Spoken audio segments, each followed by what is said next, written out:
So hapa sasa ni mahali ya Kenya Power huwa ina drop moto yao, ikisha drop inaingia kwa main switch ya the whole house. So hii ndio inaitwa meter box.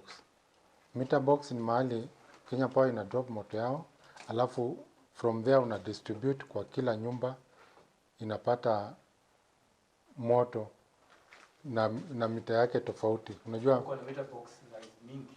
Size ni mingi kulingana na hii nyumba ilihitaji meter box kubwa, sababu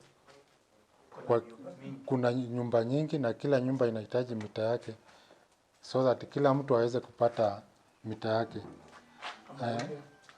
Kama sasa hizi ndio circuit breaker ambazo watu tunatumia, ni very automatic wakati power imepata short. So hapa ndio ndani ya nyumba inaitwa hii ambayo ndio ina distribute, inaitwa consumer unit. Consumer unit, hizi waya ndio uliziona huko chini ya 16 mm ambayo ina supply consumer unit. Kutoka kwa consumer unit tuna wires tofauti.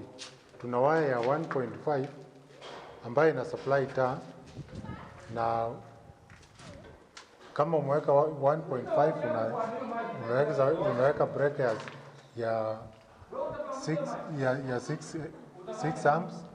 Alafu tuna waya ya 6 mm ambayo tunatumia kwa kuka, na kwa water heater tunatumia 4.0. Socket huwa tunatumia 2.5.